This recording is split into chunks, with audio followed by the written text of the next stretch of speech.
العظيم لي ولوالدي ولأصحاب الحقوق الواجبة علي ولجميع المسلمين والمسلمات والمؤمنين والمؤمنات الأحياء منهم والأموات. أستغفر الله العظيم لي ولوالدي ولأصحاب الحقوق الواجبة علي ولجميع المسلمين والمسلمات والمؤمنين والمؤمنات الأحياء منهم والأموات. أستغفر الله العظيم لي ولوالدي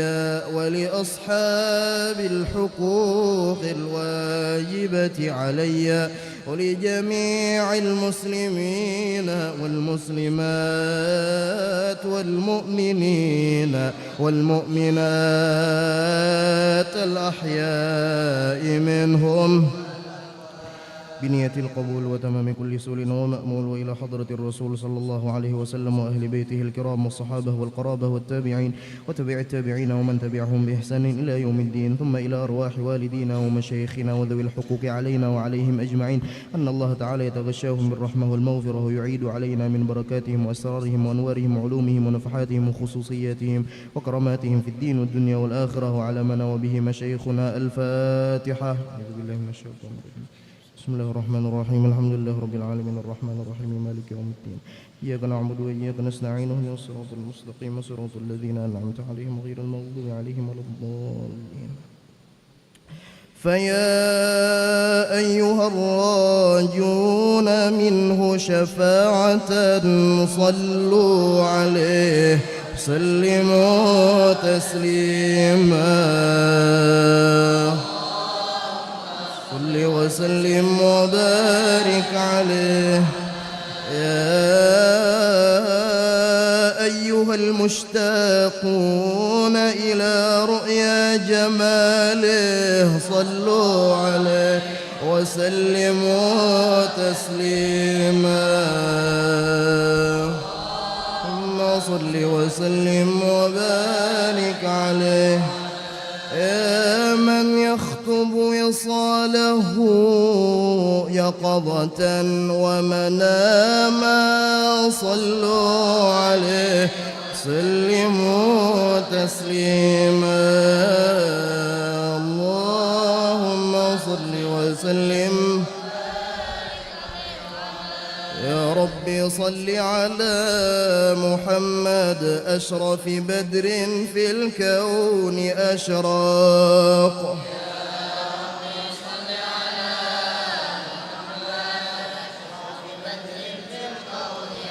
يا ربي صل على محمد أكرم داع يدعو إلى الحق.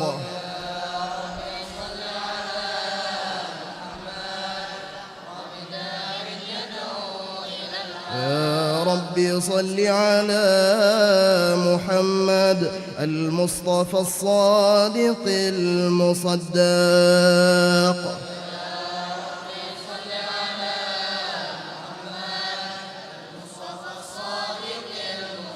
يا ربي صل على محمد أحلى الورى منطقا وأصداق.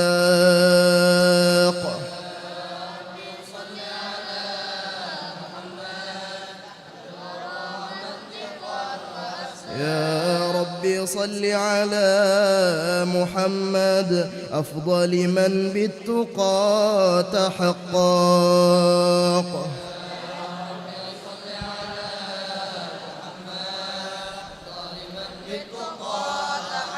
يا ربي صل على محمد من بالسخاء والوفاء تخلق.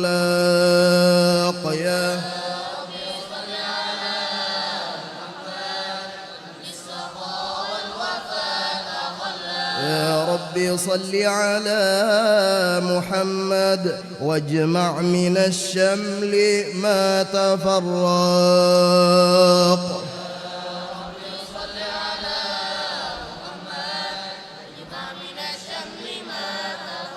يا رب صل على محمد واصلح وسهل ما قد تعوق.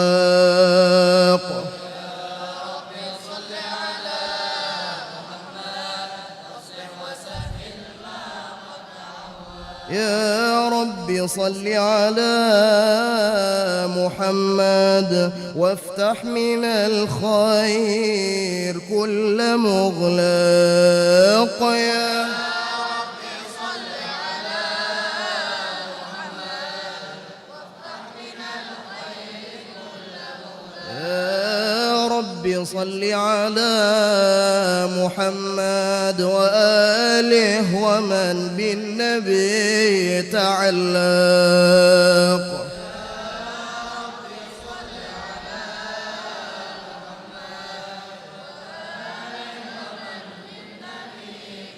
يا رب صل على محمد وآله ومن للحبيب يعشاق.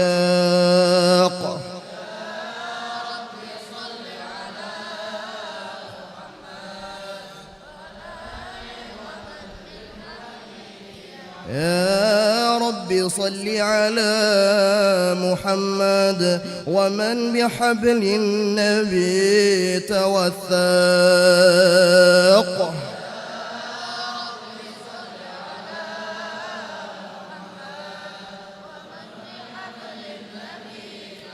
يا رب صل على محمد يا رب صل عليه وسلم.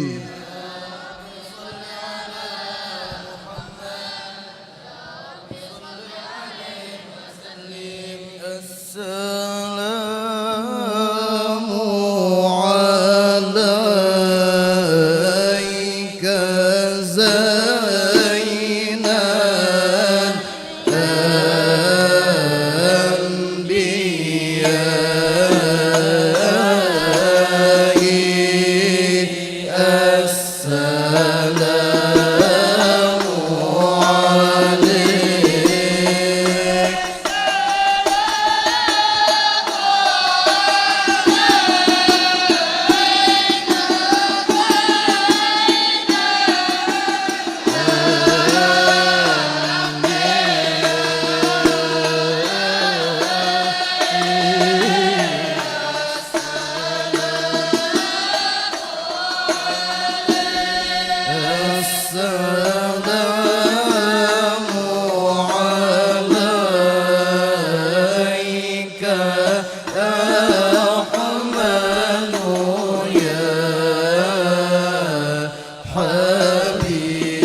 اللهم صل وسلم وبارك عليه وعلى آله.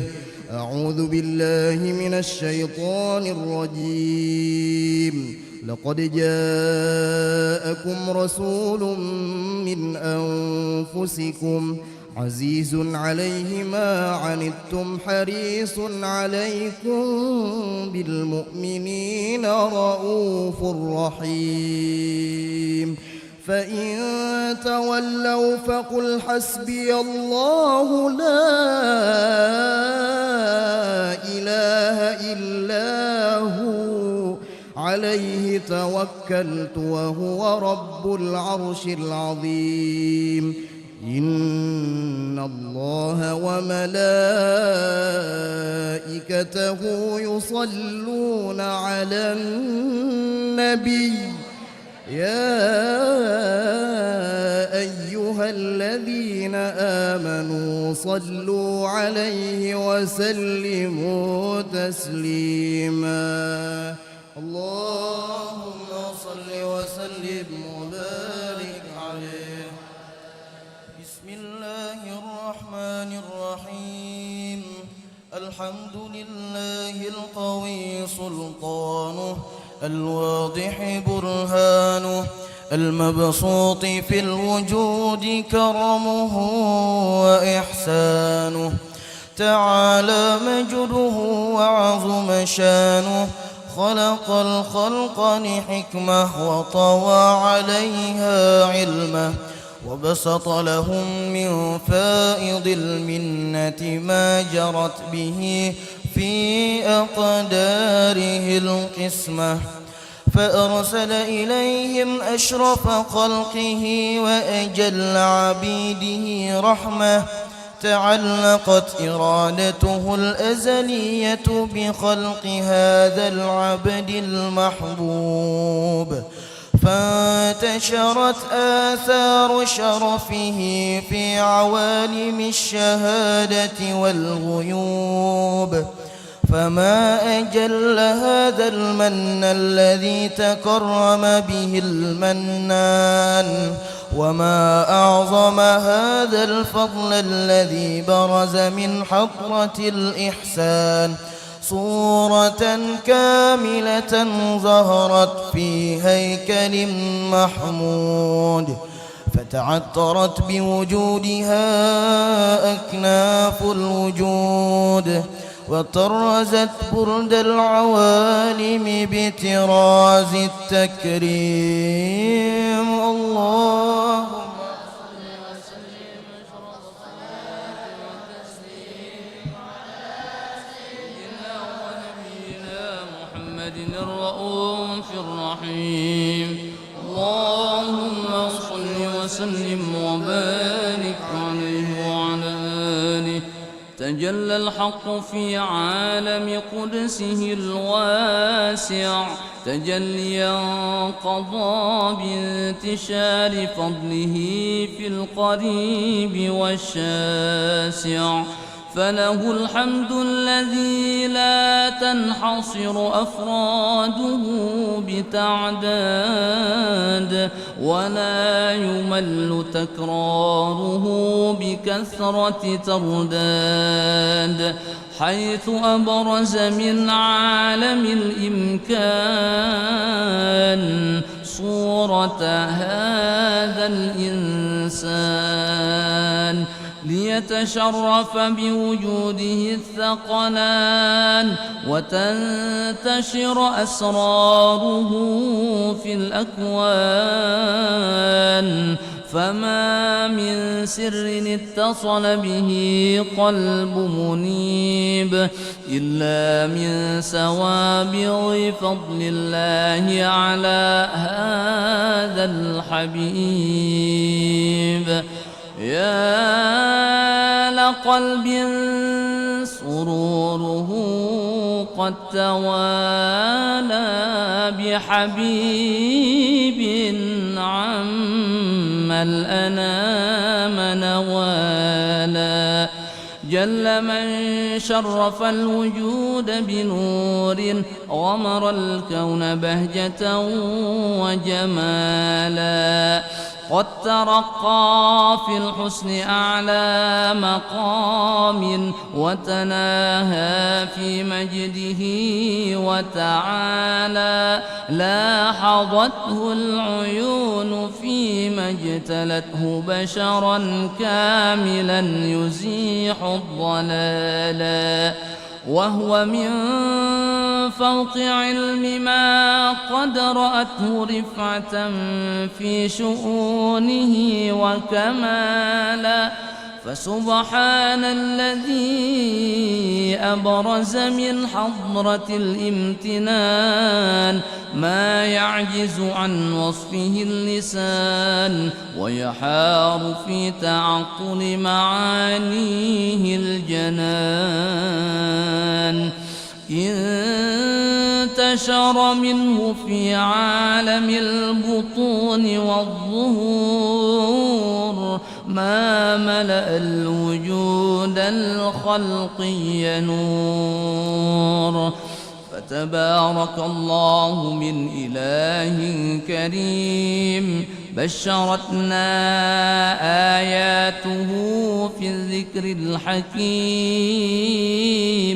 ببشارة. لقد جاءكم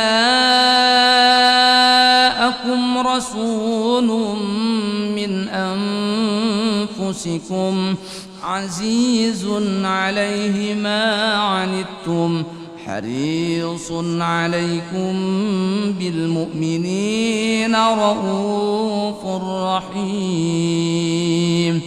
فمن فاجأته هذه البشارة وتلقاها بقلب سليم فقد هدي إلى صراط مستقيم.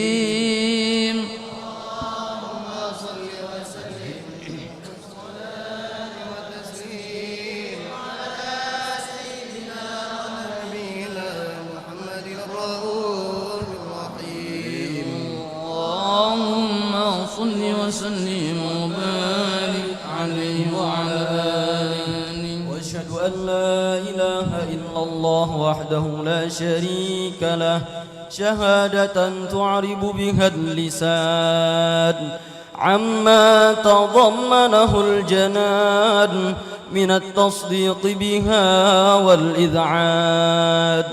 تثبت بها في الصدور من الإيمان قواعده وتلوح على أهل اليقين من سر ذلك الإذعان والتصديق شواهده. وأشهد أن سيدنا محمدًا العبد الصادق في قوله وفعله والمبلغ عن الله ما أمره بتبليغه لخلقه من فرضه ونفله. عبد أرسله الله للعالمين بشيرا ونذيرا فبلغ الرسالة وأدى الأمانة وهدى الله به من الأمة بشرا كثيرا. فكان في ظلمة الجهل للمستبصرين سراجا وقمرا منيرا.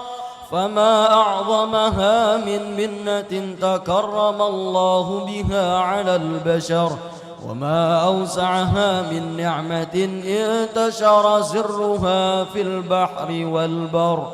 اللهم صل وسلم بأجل الصلوات وأجمعها وأزكى التحيات وأوسعها على هذا العبد الذي وفى بحق العبودية وبرز فيها في خلعة الكمال وقام بحق الربوبية في مواطن الختمة لله وأقبل عليه غاية الإقبال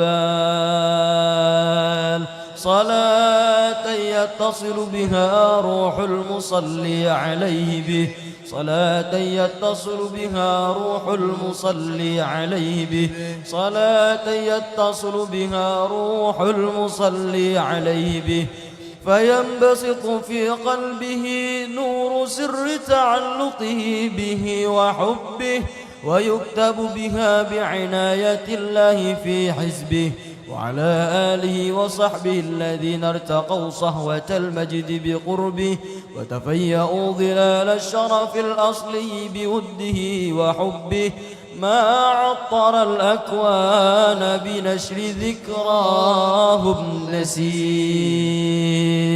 اللهم صل وسلم أشرف الصلاة والتسليم على سيدنا ونبينا محمد الرؤوف الرحيم.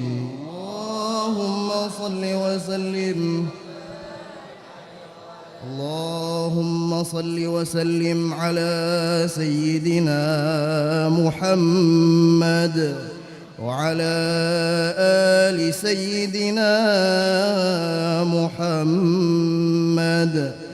أما بعد، فلما تعلقت إرادة الله في العلم القديم بظهور أسرار التخصيص للبشر الكريم بالتقديم والتكريم، نفذت القدرة الباهرة بالنعمة الواسعة والمنة الغامرة، فانفلقت بيضة التصوير في العالم المطلق الكبير عن جمال مشهود بالعين، حاول لوصف الكمال المطلق والحسن التام والزين، فتنقل ذلك الجمال الميمون في الأصلاب الكريمة والبطون، فما من صلب ضمه إلا وتمت عليه من الله النعمة، فهو القمر التام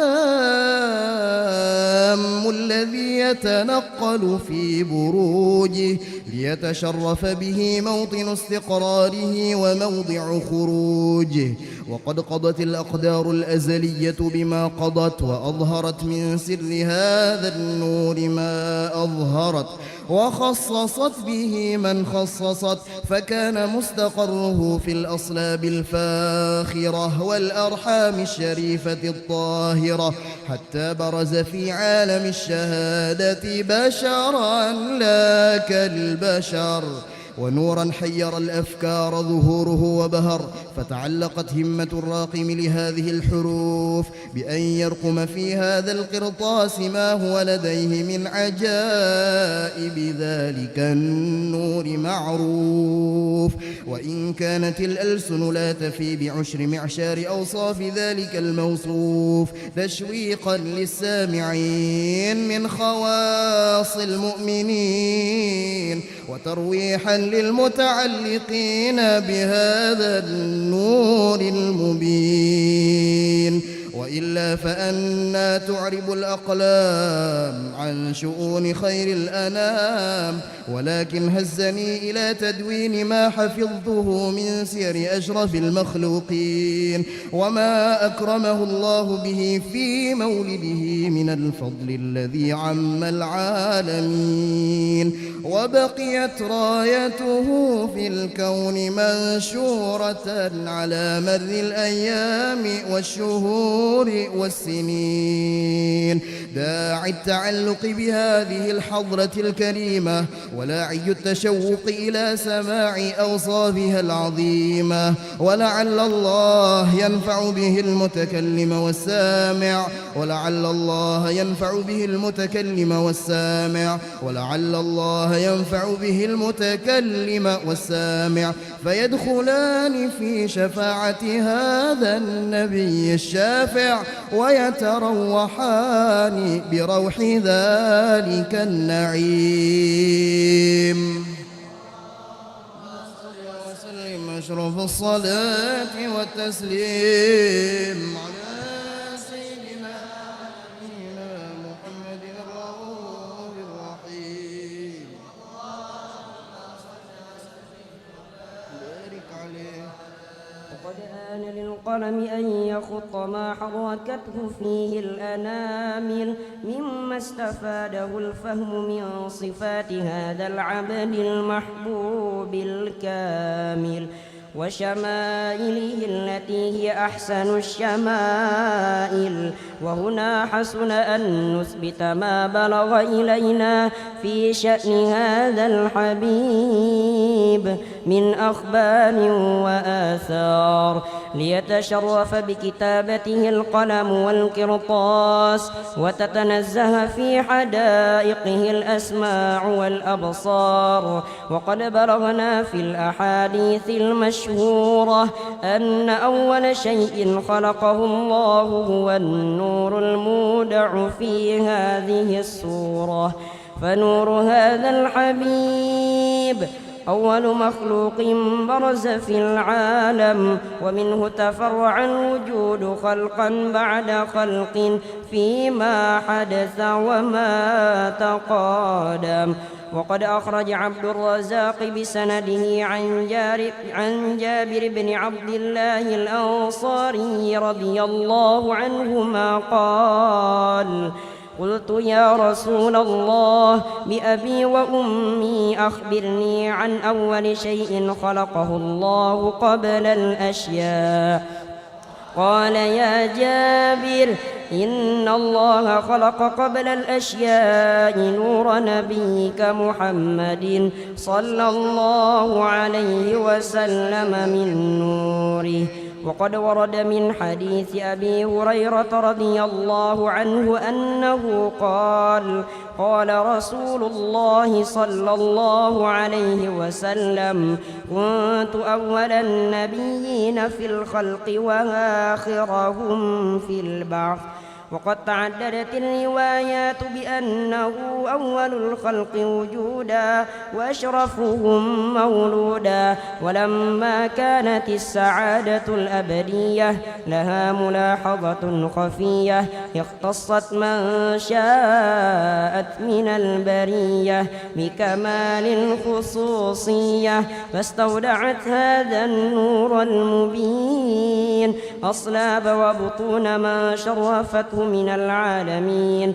فتنقل هذا النور من صلب آدم ونوح وإبراهيم حتى أوصلته يد العلم القديم إلى من خصصته بالتكريم أبيه الكريم عبد الله بن عبد المطلب ذي القدر العظيم، وأمه التي هي في المخاوف آمنة السيدة الكريمة آمنة.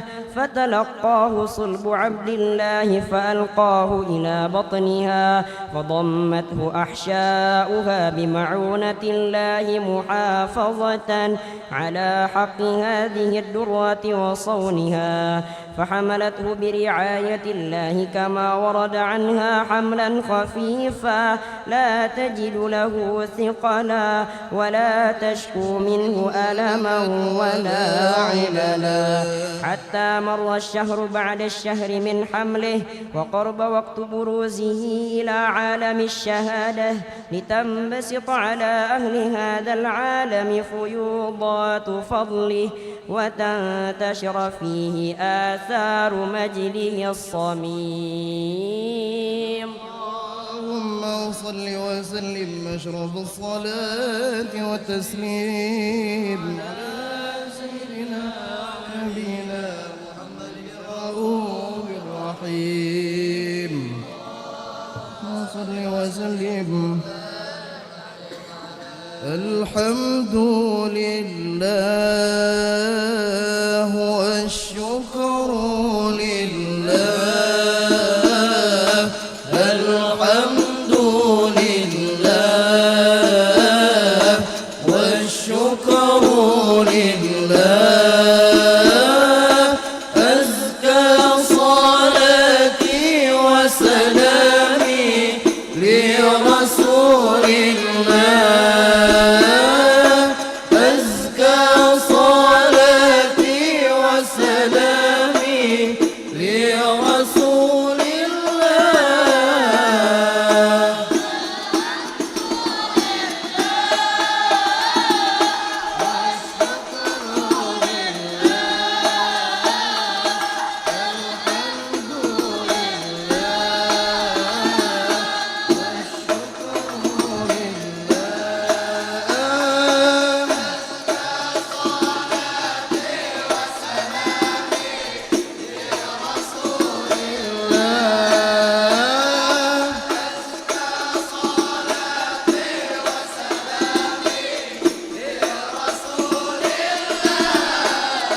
اللهم صل وسلم وبارك عليه وعلى آله ومنذ ولقت بهذه الدرة المكنونة والجوهرة المسونة والكون كله يصبح ويمسي في سرور وابتهاج بقرب جور إشراق هذا سراج والعيون متشوفة إلى بروجه متشوقة إلى التقاط جواهر كنوجه وكل دابة قريش نطقت بفاصل العبارة مولنة بكمال البشارة وما من حامل حملت في ذلك العام إلا تطوي حملها بغلام من بركات وسعادة هذا الإمام ولم تزل الأرض والسماوات متجمخة مثل الفرح بملاقاة الأشرف البريات وبروجه من عالم الخفاء إلى عالم الجهور بعد تنقله في البطون والجهور فأجهر الله في الوجود بهجة التكريم وبسط في العالم الكبير مائدة التشريف والتعجيم ببروج هذا البشر الكريم.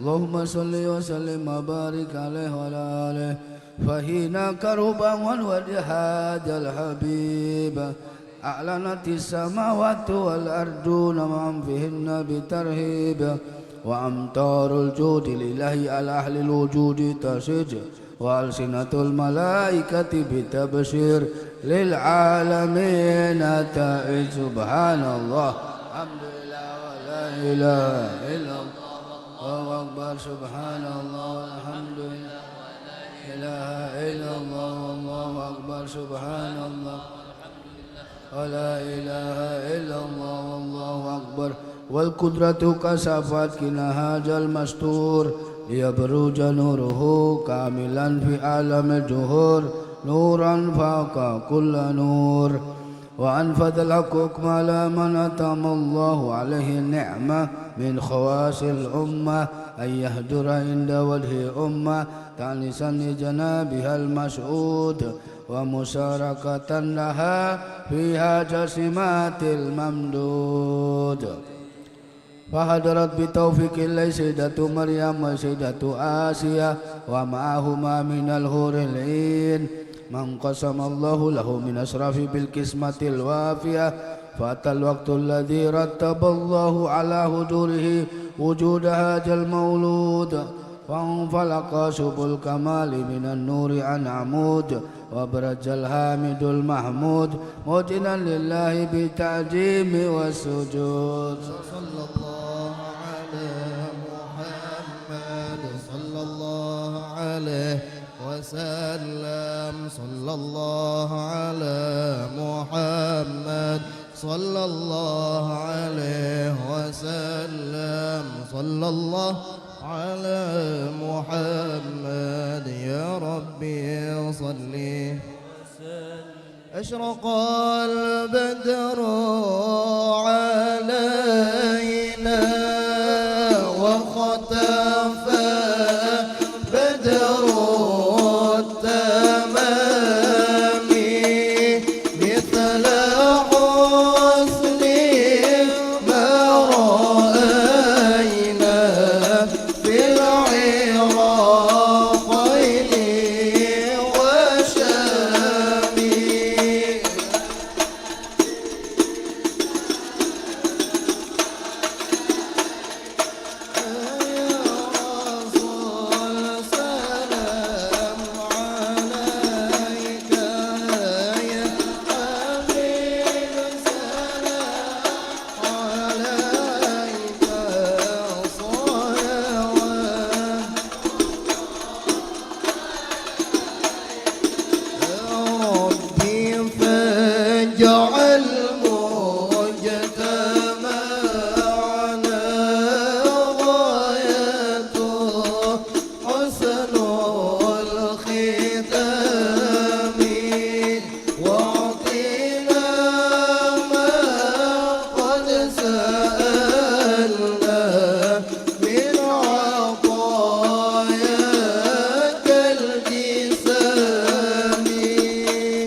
صل وسلم وبارك عليه وعلى آله.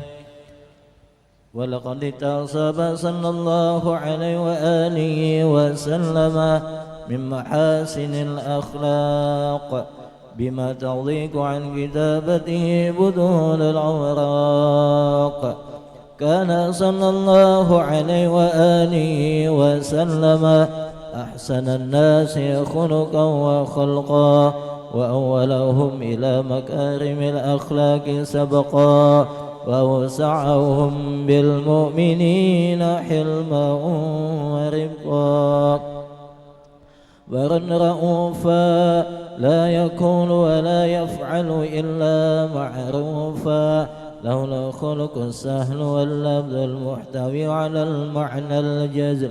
إذا دعاه المسكين وأجابه إجابة معجلة. وهو الأب الشفيق الرحيم لليتيم والأرملة. وله مع سهولة أخلاق الهيبة القوية التي ترتعد منها برائس الأقوياء من البرية. ومن نشر ضيبه تعطرت الطرق والمنازل. وبرب ذكره تطيبت المجالس والمحافل. وهو صلى الله عليه وآله وسلم جامع الصفات الكمالية والمنفرد بخلقه وخلقه بأشرف خصوصية. فما من خلق في البرية محمود إلا وهو متلقى عن زين الوجود. أجملت في وصف الحبيب وشانه وله العلا في مجده ومكانه. أوصى بعز قد تعالى مجدها أخرجت على نجب السها بعنانه.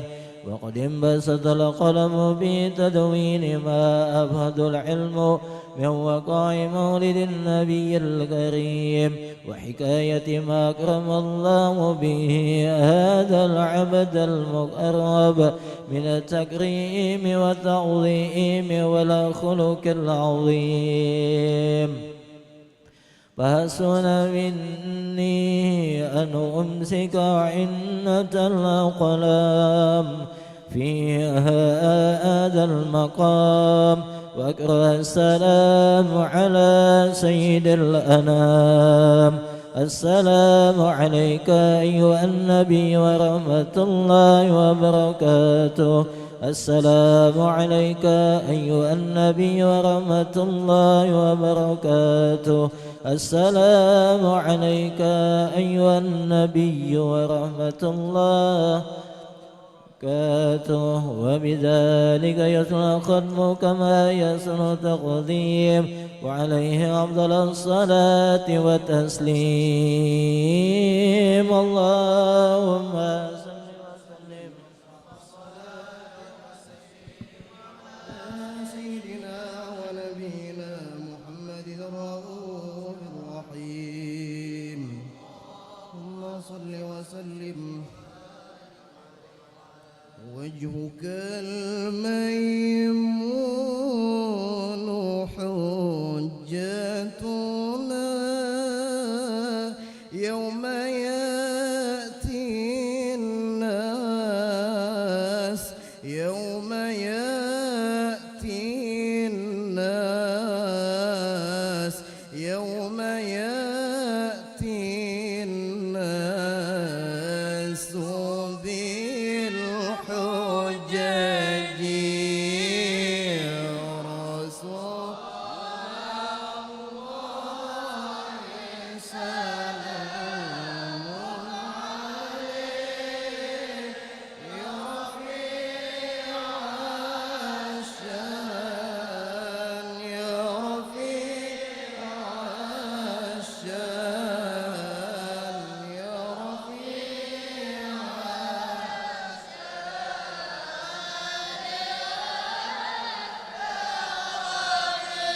فجزاك الله خير جزاء يا منير الكون يا منير الكون يا منير الكون بالبلد يا رسول الله سلام عليك يا رفيع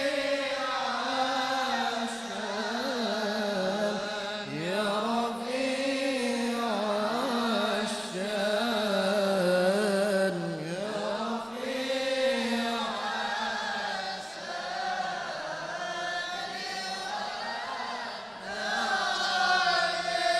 كل يوم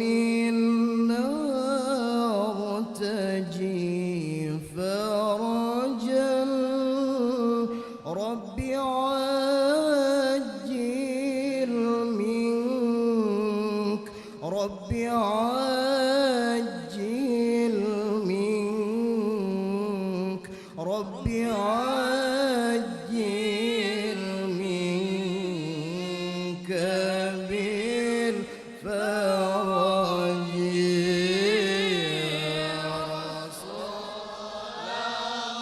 الله سلام عليك يا رفيع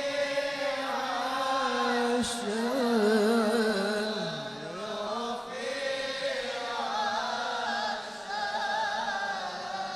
يا ربيع الشان والدرج اللهم صل وسلم وبارك عليه وعلى آله.